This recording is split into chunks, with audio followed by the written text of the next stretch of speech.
we should go ahead and get started. My name is Danny Dameron. I'm the director of the International Center. We are co-sponsoring this event with the College of Science and Health. We think this would be a great time for us to get a little bit better sense of what is happening currently and what has happened in the recent past in terms of Haiti. To do that, we'll have Danny Lawrence, Professor Danny Lawrence, go ahead and take it from here. He's assembled the panel, and we'll take it from here.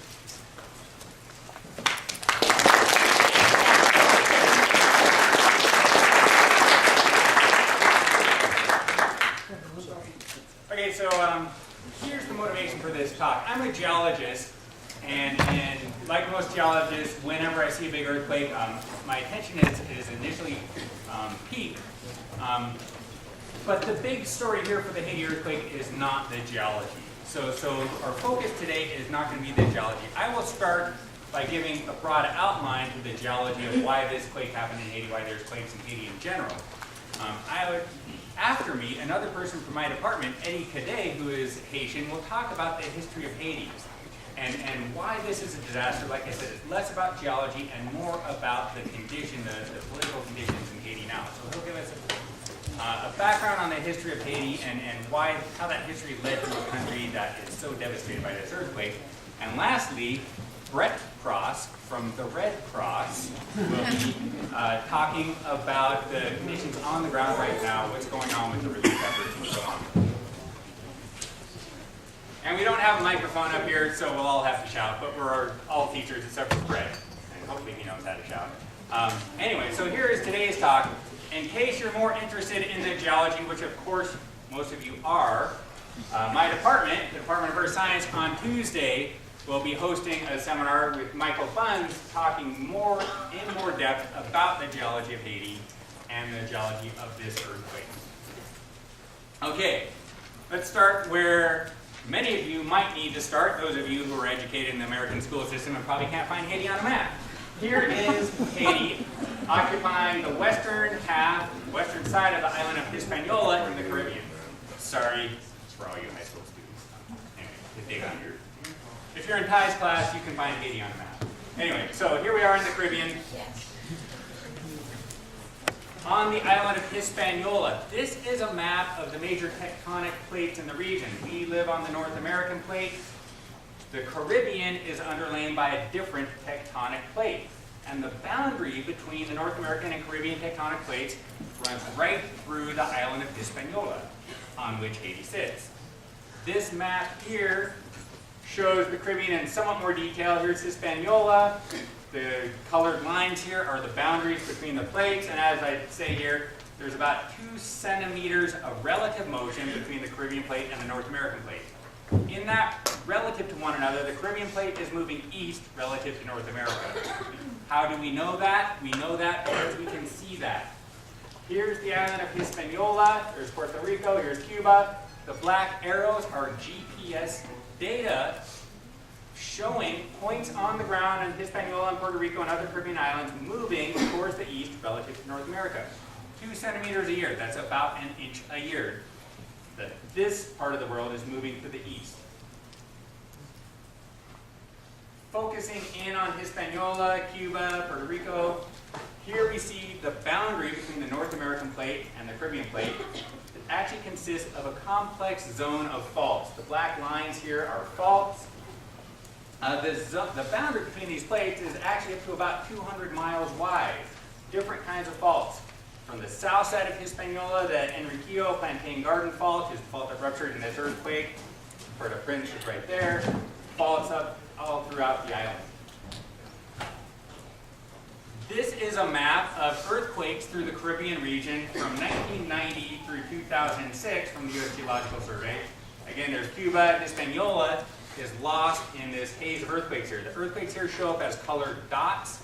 Different colors mean different depths of earthquake. There's Florida, get you oriented. The yellow lines are the major faults. So here's the eastern edge of the Caribbean tectonic plate. You can see it's just a smear of earthquakes. You can follow that smear of earthquakes to about Hispaniola, and then they die out.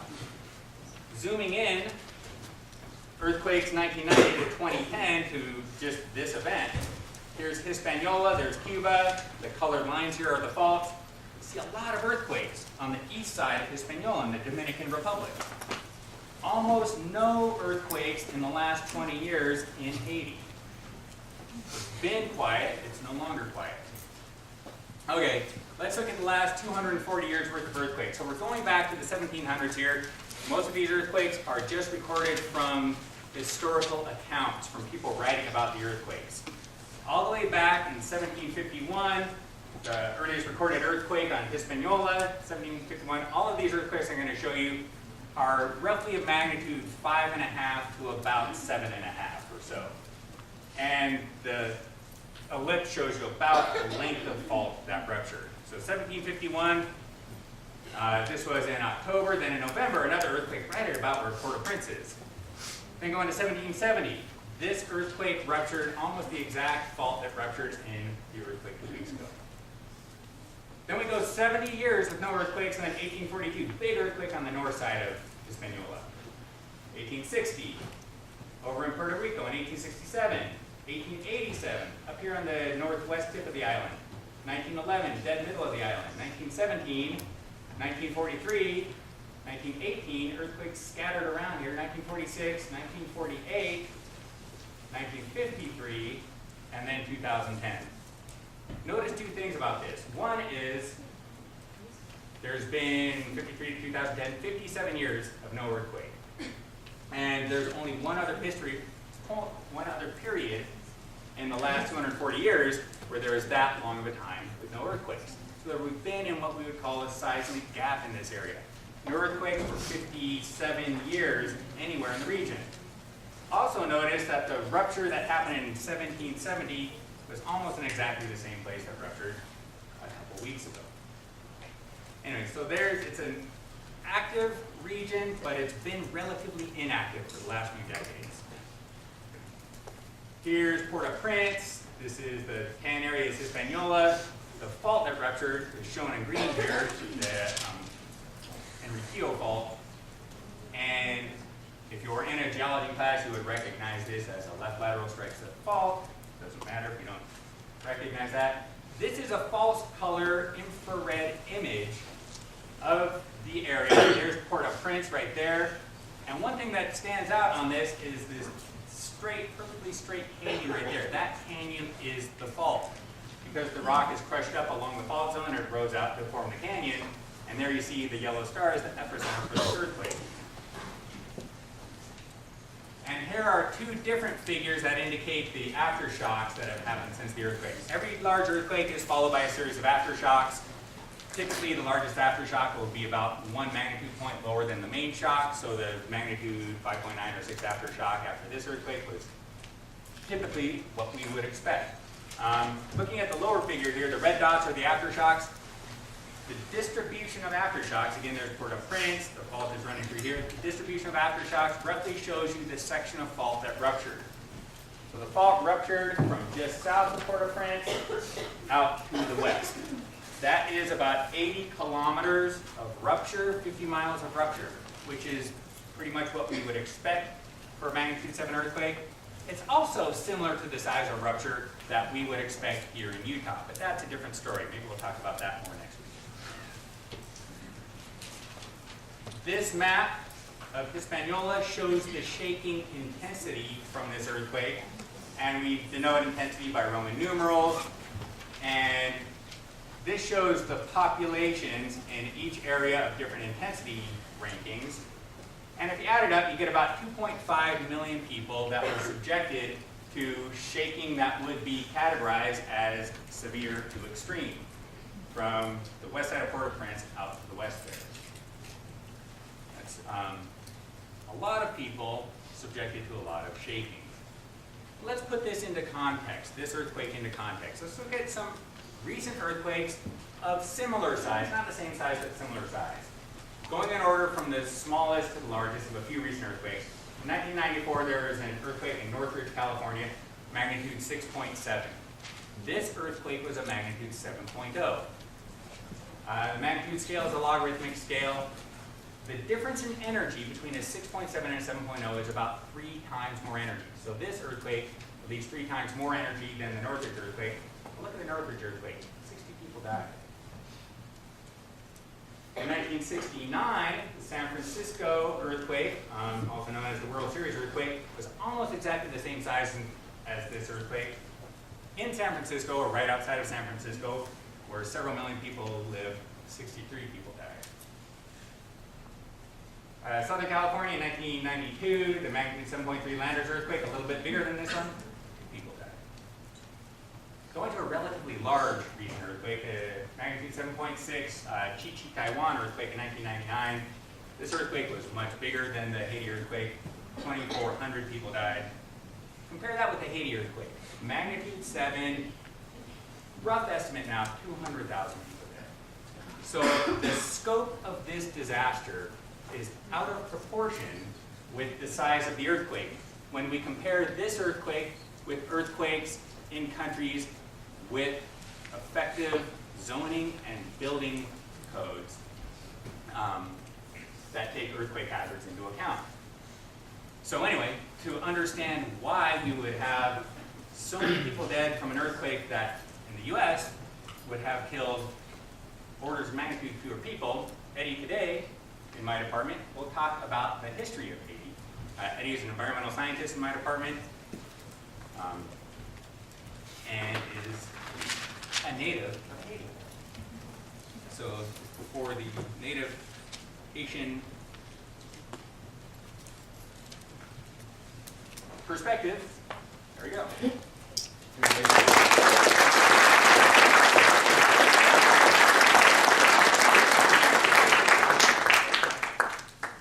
I am the native Haitian.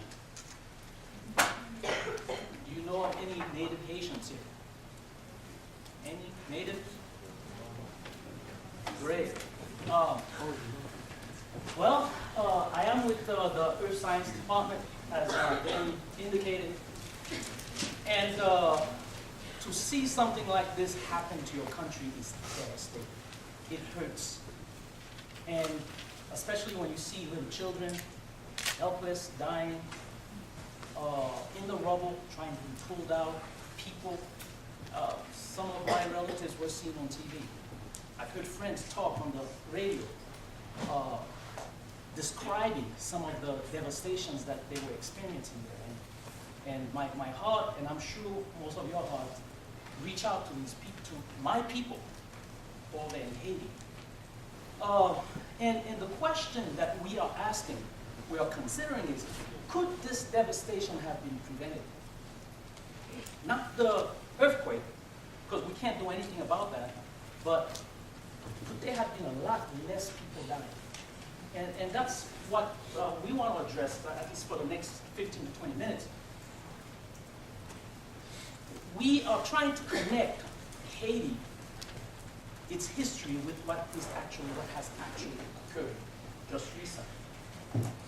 Haiti's history is very interesting and could be very complex.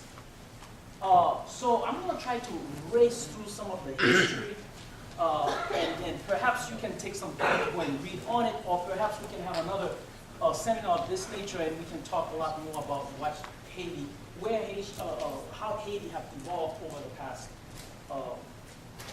few decades or centuries. Haiti was open to the New World at the arrival of Columbus in 1492. Most of you are aware of Columbus. He also was instrumental in America. The original name of Haiti was Haiti. This was the name that was given to it by the Indians, the locals, of which there were 3 tribes that we have here. But when Columbus arrived to Haiti, this new land, it was such a beautiful country, beautiful land, so fertile, so green, that he decided to rename it Hispaniola. This is why it is known today as Hispaniola. Today it is divided into 2 sections, the Dominican Republic and Haiti. The indigenous people that lived there, that dwelt there, were 3 Indian tribes, the Ararat, the Tainos, and the Siboney Indians. But initially when Columbus came in, they were very friendly and they welcomed in the Spaniards. They took them in, fed them. But The Spaniards were called conquistadors, and what do conquistadors do? They had a different agenda than that of the dwellers there. So they came in, we're going to take over. The Indians were happy to receive them, people, faces. Well, eventually, because of their intent and purpose, what happened? They started seeing some hostility on the part of the Spaniards, and well, the rest is history. The Spaniards decided to take over Haiti. This is what, perhaps, these are some pictures of Haiti, what it looks like. And this, because of these scenes, and most of the time when you see Haiti, pictures of Haiti, what do you usually see? Destruction, dump, it looks like a slum, but this is probably what, and perhaps even better than this, what Columbus saw. And this created an attraction not only to the Spaniards, but to others who were expanding their territories. They wanted a piece of this land, okay? But the Indians were there. This is what Haiti looks. This is the map of Haiti. The east was the Dominican Republic, and the west, practically Haiti. Well, within 15 years of the arrival of the conquistadors, the indigenous people there decided, or not decided, I'm sorry, but started dying out for two reasons. One, because the Spaniards also brought with them some diseases that were foreign. So they were dying. But also, they wanted to, as they wanted to rule this newfound land, they decided to enslave the Indians. As a result, the Indians that were not very used to this type of treatment, they were open people, very lively, they started dying off. And according to history, within 50 years of the Spaniards being there, the Indians practically became extinct. As a result, this Las Casas, Spain is a Catholic country. Las Casas, I'm sorry, are just as Jesuit priests, seeing what was happening to the Indians, and that the Spaniards started a business, a trade there, because they were importing a lot of things to Spain, and they needed some workers. As a result, they did not want business to go down, so they came up with a brilliant idea. This Jesuit priest decided, hey, look, in order to preserve, in an attempt to preserve the Indians, let's stop treating them so harshly. We are hearing that there's a group of people who are tough and who can handle the servitude. Let's get them. So they targeted Africa, of course, on the west coast, and then they started inflating or bringing in Africans into Haiti.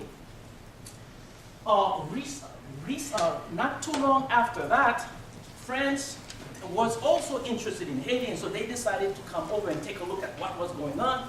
They loved what they saw. They entered into a conflict with the Spaniards, and they ended up with the island. So they took over in 1670.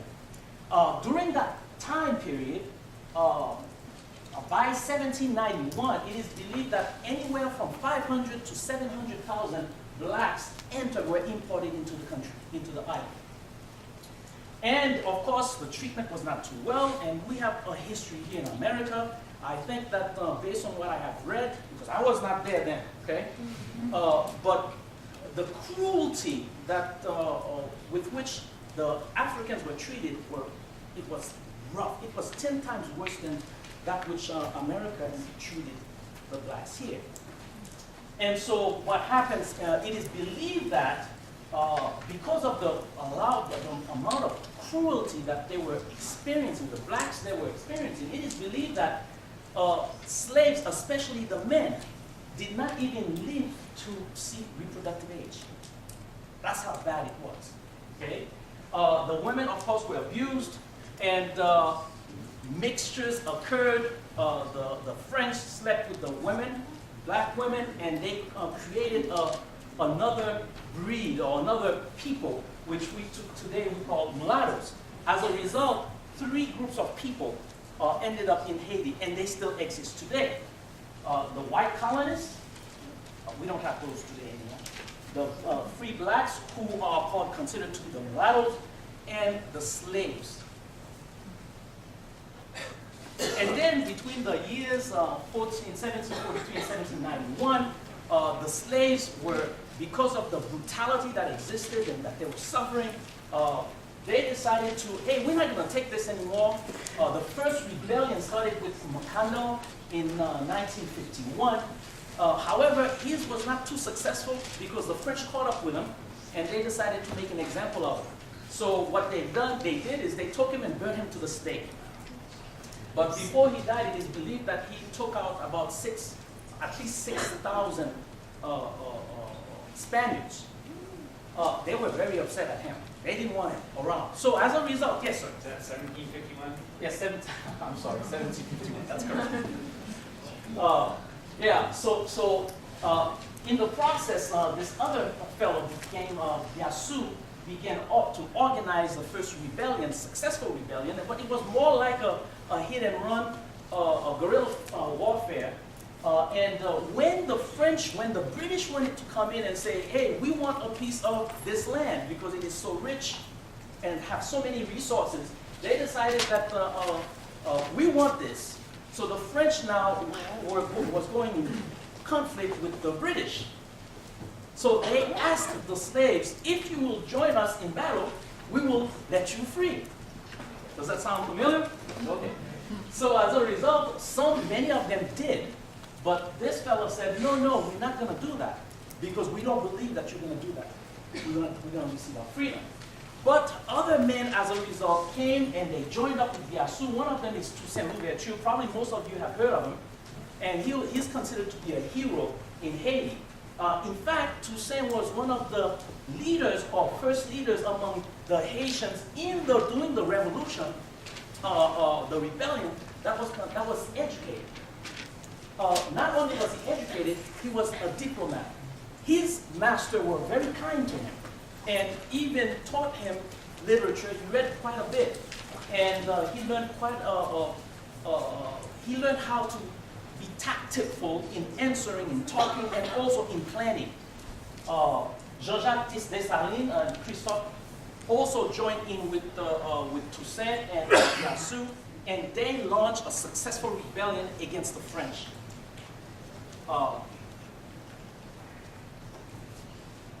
For this reason, because of this successful rebellion, the Haitians, at least back then, had an early independence and freedom. And we believe that some of Haiti's problem, as to what we are seeing today, may have started back then. Okay? Upon winning the war against the Napoleonic army at the time, Dessalines declared Haiti to be a free country. Okay? Dessalines became, well, of course, what happened, Toussaint was because of his diplomacy, he wanted to further negotiate with the French. He did not know the part of the French that were a little bit untrustworthy. So as a result, they took him in to the mainland to negotiate, and they took him and arrested him, put him in jail in France, where he died. Now you get a feeling why many Haitians, though black, cannot fully trust the white man.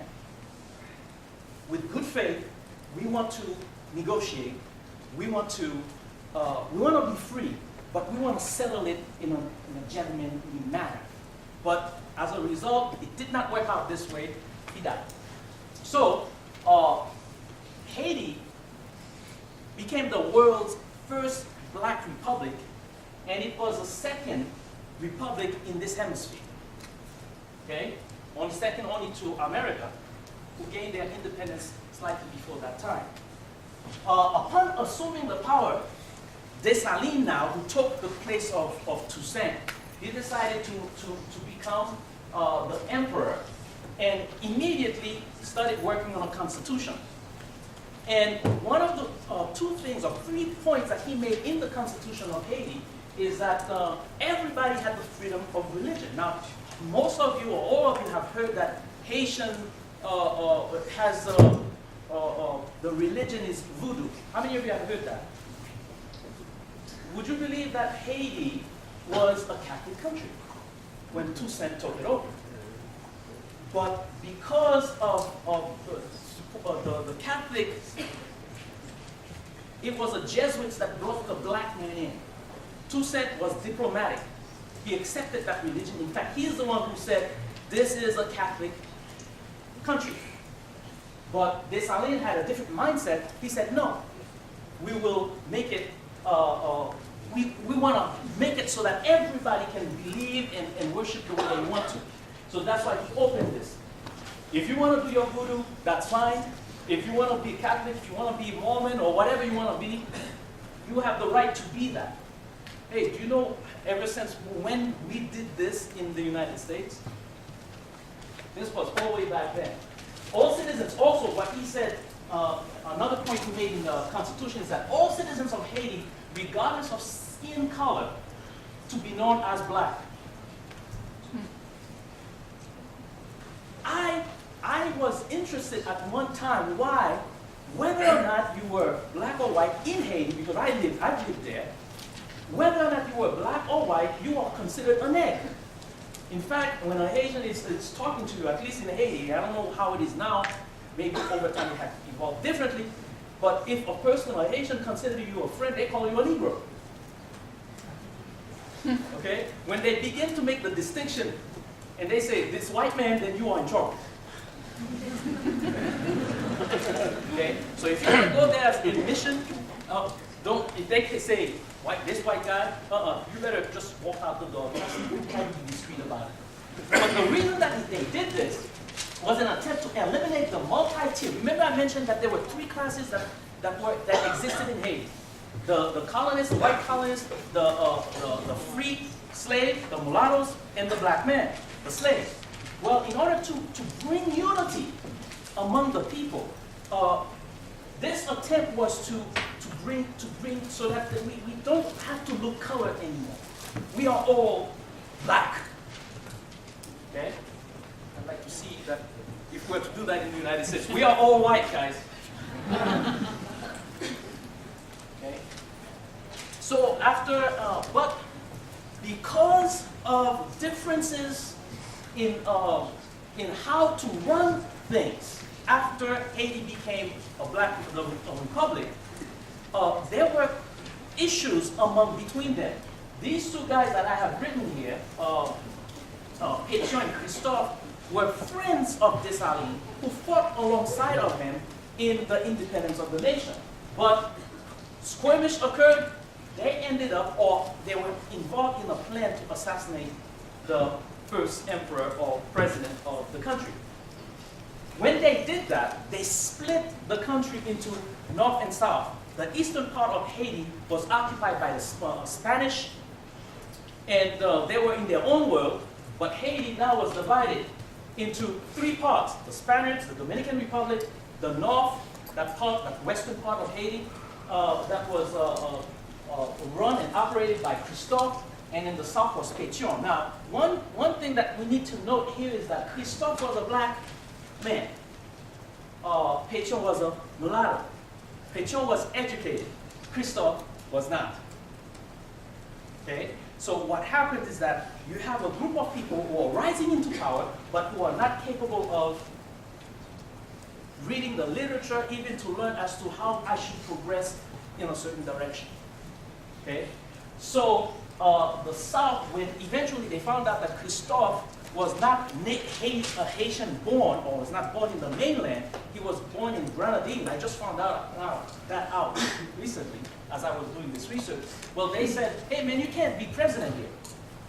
And eventually Pétion was deemed president, and he was the one that took over the country. The eastern part of Haiti, as I said, remained in the Spanish Creole, and the government put itself under the control at that time of Spain, earning the name España Boba. Any Spanish? What does it mean? Stupid Spanish. Yeah. But not at all. But during that time, Haiti, again, had some issues. And one of the issues is this. We had in our north America that was growing into a power. And we being in the South, Haitians, we were alone. We were a black country, a black republic, and you don't have backup. As the presidents in Haiti attempted to make foreign contact with America at that time, it was 13 colonies strong. The first Adams administration was the only one who said, hey, let's establish some communication, let's do some trading. But his successor said, no. What do you think was the reason? How can, the thing is that, hey, remember the US at that time had slaves. The concern was this: those black slaves in Haiti are going to inspire the black slaves in the South to rebel. So there cannot be any kind of dialogue between our nation and Haiti. Therefore, there was a separation. This left Haiti in a very vulnerable position, in which now they become vulnerable to attacks by other foreign countries. One of which was France. France wanted to come back and obtain his old territory. And the Haitians did not have that backup, that military backup to stand against the French a second time. So as a result, they were forced to pay France $150 million in gold, which today would be worth about $22 billion, which it took them about 100 years to pay. I want you to keep all of this in mind as we look at this disaster. Okay?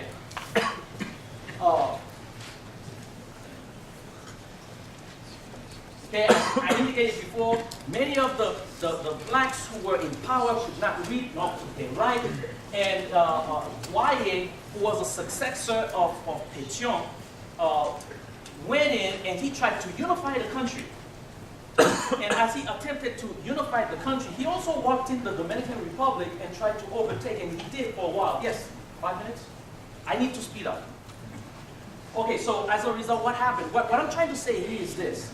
Ever since the beginning, from the offset, Haiti had problems. One of them was education. Could not read. And therefore, it was hard for them to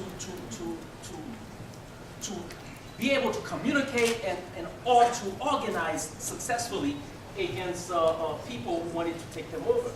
Spain, France, US, all three had an interest, except that later on the US developed an interest that was more, that came in with, it was not until Lincoln that the US began to form ties with Haiti. Now, I want to show this, again, to show that the political instability that occurred in the country. In this, of all the presidents from 1492 to present, 2010, Haiti have had 55 presidents. Now, I want you to notice here, how many were overthrown? 23. 23, nearly half. Furthermore, only 10 presidents really lived full term, okay? And 5 died in office. Many of the 10 that went through full term only occupied the position of president for 2 years. This is no time, there is really no time to do anything. Even in the US, we observe that a person gets into office, the first term, which is about 4 years, right? What is he doing during that time period? Get reelected. Good point. But one of the things that he's trying to do is to establish himself, and usually on the second term, that's when he gets to do anything. Well, these presidents really had no time to establish much. So because of this, there's been political unrest and political instability in Haiti, which we believe contributed to what we're seeing today. We'll go forward. The U.S. occupied Haiti in 1915. It was an important thing. There were some benefits, there were some negatives. The benefits are listed here. But one of the things that the historic books do not tell us, and we obtain from our Haitian literature, is that a lot of the materials or minerals from Haiti have been stripped. And there are some minerals in Haiti that we don't find in other places that is important for us even here. And in establishing, after the occupation of Haiti, a lot of good things, like I said, occurred. But one of the things that interested America very much is this, that Haiti was in a very strategic point. Do you wonder why? Very quickly. Cuba. Excellent. Cuba. Because Cuba was what? Well, it's really And close still, to Haiti. And It's really close to Haiti. And it's communistic. communist. Exactly. And as a result, they were very interested. They came in there and they were keeping watch there, especially during that time period. The economy of Haiti, as you know, Haiti is one of the poorest nations in the world. But why? Again, because of the political instability, and also because of the next, I forgot a slide there that I put that I don't see. After the American occupation of Haiti, one of the most ruthless rulers that ever ruled Haiti, we believe, is Duvalier, came into power. How many of you have heard of him? Duvalier was actually educated here in the United States. He was a medical doctor, not a country doctor.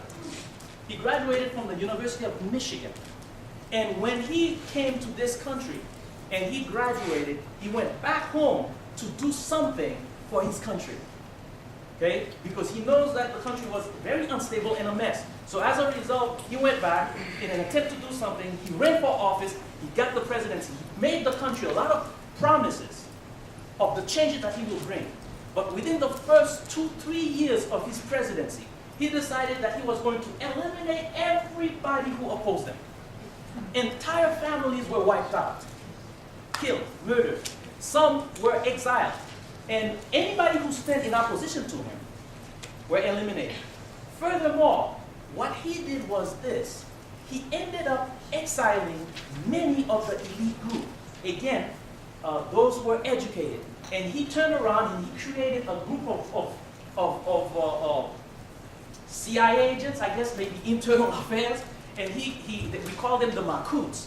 And he gave them a gun, and he said, go make your living. Uneducated. And so as a result, Haitians cannot talk openly. There's a distrust, a spirit of distrust, because if you say anything against the establishment, you're going to get visited. And as a result, people, again, there's that distrust among brothers that occurred. So as a result, corruption ensued. Nothing can get done in the country. The educational policies were almost non-existent. In fact, it's not uniform. And what happened is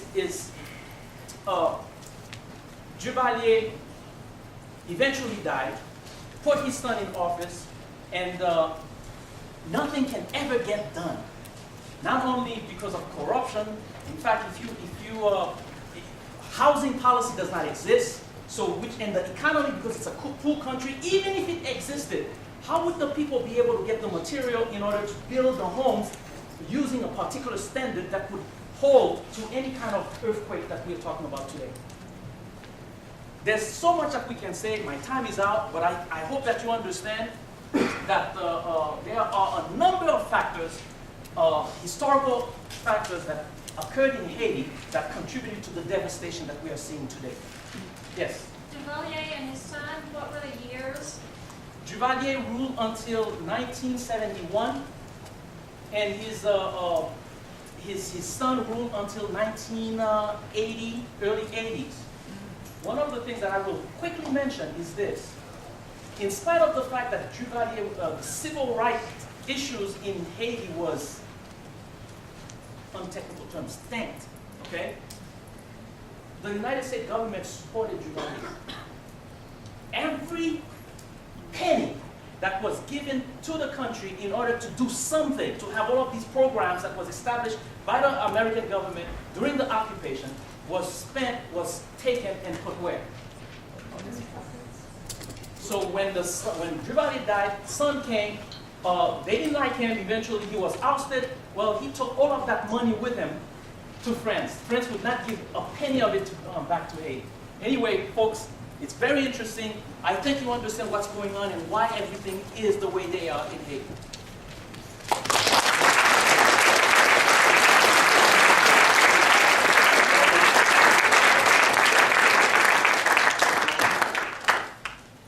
Wow. Well, I know a lot more about the background and how this tragedy came to be now. Thank you, Eddie. And now Brett Cross from the Red Cross.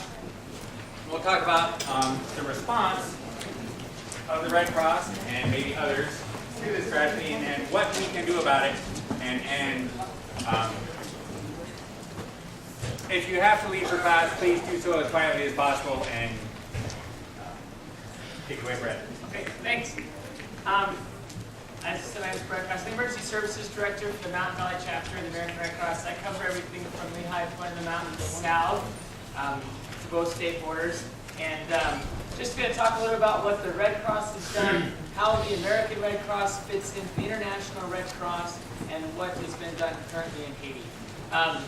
The American Red Cross belongs to the International Federation of the Red Cross Red Crescent Society. So we have an obligation with them to assist in any of the disasters that occur around the world and here in the United States. Currently on the ground in Haiti today, these are as of today, pulled our report. And so we obligated $30 million World Food Program to be able to assist them with what they've done. Over 43 flights carrying Red Cross aid has arrived. There's planes leaving every day from Miami. I'm one of the territory managers. I deploy all the national responders that go out across the nation. And we've got a pretty large team that's in Miami right now assisting with the evacuees that are coming into the country, as well as the stuff that's leaving the country. I won't read this all to you, but 3 million prepackaged meals have arrived. They left Miami. Shelters remain a big concern to the population, and we're working to do our best. The latest numbers we have right now, the government of Haiti certified 112,250 deaths, 194,000 injured, and the total population that is still in need of housing is 800,000. And that was certified by the Haitian government on January 24th. Search and rescue efforts have pretty much stopped, and they're just now beginning the recovery and the rebuilding stages. We've already spent a lot of money. The International Red Cross has done $103 million so far. Has been spent $67 million to meet the urgent needs. Has come from the American Red Cross. So a little over half of the $103 million has come from the United States. This is what that money is going towards, and the things that they need on the ground. Definitely the sheltering items, blankets, those types of things. One thing that people think about a lot is they say, well, I would like to do a blanket drive and send blankets because they need blankets. But the thing to remember is that, like, if you collect 100 blankets in Utah, I have to put those 100 blankets on a train that gets to Miami. In Miami, it goes through a warehouse processing center somehow. It may get on a plane, it may not get on a plane, and then it gets sent to Haiti where it's distributed. And the Red Cross is big on neutrality and big on if one person gets something, someone else gets another. So every blanket that's there is gray, and it's, 6 feet by 3 feet, whatever the regulation size blanket is. If we start giving someone a quilt, and this person one of the disaster relief blankets, things can get a little hairy. So we give everyone the same thing, and that's why we ask for monetary contributions, is because we want to make sure that everyone, that they get the exact same thing. The USS Comfort is the naval hospital. We've got Red Cross volunteers and staff members on there. A big push that we have right now is to register those people as safe and well, or where they're at, to try to begin to restoring some of those family links. So here's some more statistics and information. There's 500 Red Crescent people that have been brought in, plus the Haitian Red Cross people that are already on the ground. These teams are specialized. They've got lots of skill assets that they're bringing that aren't just normal everyday operations, running a shelter type thing. We currently, in order to become an international responder, you have to have 3 domestic responses with 2 years of overseas management experience. So it's really hard for us to just send someone. You have to be able to commit 3 months. And so we've sent our leadership teams. The only person that we have that's in my chapter jurisdiction, who is an international responder, is already in Afghanistan, and she'll be there for another 3 months. So she's already occupied. There is a mobile hospital that has arrived. That was recent to today, and they'll be setting up at a soccer stadium there in Haiti. We're providing 400,000 liters of clean water every day, which is incredible. The first days those numbers were really small when I started reading the initial impact reports. So this is incredible for us to be able to provide this amount of water. There's still a great need for more fresh water, and we're doing the best we can to get it in there. And so, because of generosity, not only are we going to be able to meet the immediate needs, but long-term recovery. So that as we look ahead to the future, we don't want to spend all of our money right now on things that they need immediately. We want to make sure that we plan accordingly, so that over the next 5 or 10 years, so this is what happened in a matter of minutes is going to take 5, 10, 15 years to recover. And so we want to make sure that we have the resources to be able to start building better, more adequate infrastructure within the country, so that if an earthquake does occur again, that it's not as widespread as this and not as devastating as this. And if someone wants to donate, this is how you can donate. There's a bunch of ways. Redcross.org. There's at the top of pretty much everyone's Red Cross website, to include our own. There's a big Donate to Haiti link there. You can text 9099 and write Haiti in the text message, and that'll donate $10. That gets charged to your wireless bill. We've done $137 million, I think, off of that campaign. Don't quote me on that number, but I know it's somewhere close to that. And you're welcome to stop by our office and make a donation as well. Here's some resources, some links if you're interested to find out more information. This family links, this is one that we don't have a large Haitian population, but if there is people that are looking for family members, we do want them to come by our office, and we can register, or we can look through our registry to see if their family members have been registered as safe and well, or if they're okay or not. So that website, there's an international website. They can also come to our office. If you have other things other than monetary contributions you'd like to do, you'd like to volunteer, those types of things, this website right here was set up to manage those types of requests. You can also go to USAID. They're a very large contributor and doing well there too. I just want to show you a few pictures of the emotional impact that it's had. Satellite communications have gone through to be able to restore some sense of normalcy, and so loved ones can talk to each other. We've got a lot of devastation and a lot of work to do in the emotional health arena, as well as just the immediate needs. When you talk about emotional health and you talk about recovering, the first step that we need to do before we rush a bunch of people in to let them tell their stories is to meet their immediate needs. If everyone's in a fight or flight mode, they're in survival mode, and the only way that we can get past this blank stare and into recovery of the emotional health is to make sure that we've met their immediate needs, and then send mental health professionals and others in to start helping them with recovery. We are in the process of putting up tents and making camps and doing things to help the best that we can. This is just a picture of some of the devastation that you see. You see these images on TV every day, and it's real, and they're trying really hard to make sure that they're getting the resources they need out to the people. One thing that I do want to make a comment on is, for the most part, people in Haiti, they're getting the resources they need. There is a bottleneck of some of the supplies, but the media is in the highest population concentrated areas. That's where they are. And so obviously where the most amount of people are is going to be the most amount of frustration. If they were out in the outer areas outside of Port-au-Prince and in some of the other areas, everyone's happy, relatively speaking, with the supplies that they're getting, with the amount of food that they're getting. But in the high population density areas where the media is, that's where the bottleneck is. So, but it is arriving, and they're doing the best that they can do. Thanks for your time. If you have any questions, I can answer them afterwards as well.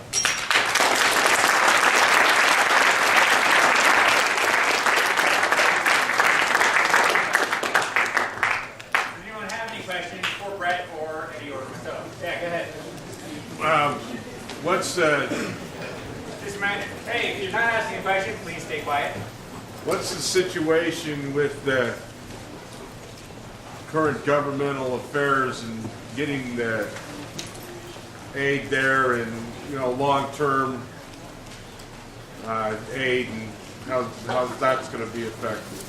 We, we work really closely with the UN and ensuring that the government has a say, the Haitian government has the ultimate say in what recovery efforts are made, and working with the UN and with our government to ensure that those things happen is what is the channels we're going through right now. Does that answer your question?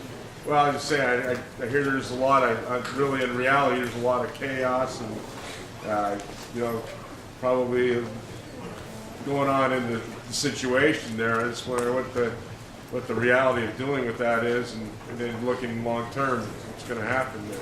In my conference calls, there's not a lot of chaos. What we see on TV is what the media needs to feed off of. There's not as much chaos as they say there is. There is pockets of it, and there's pockets of things that are happening, but for the most part, overall, the Haitian population is being taken care of. So that's at least the words that we're getting, but I mean, we all watch TV and see what's going on there too. So. Any other questions? Yes.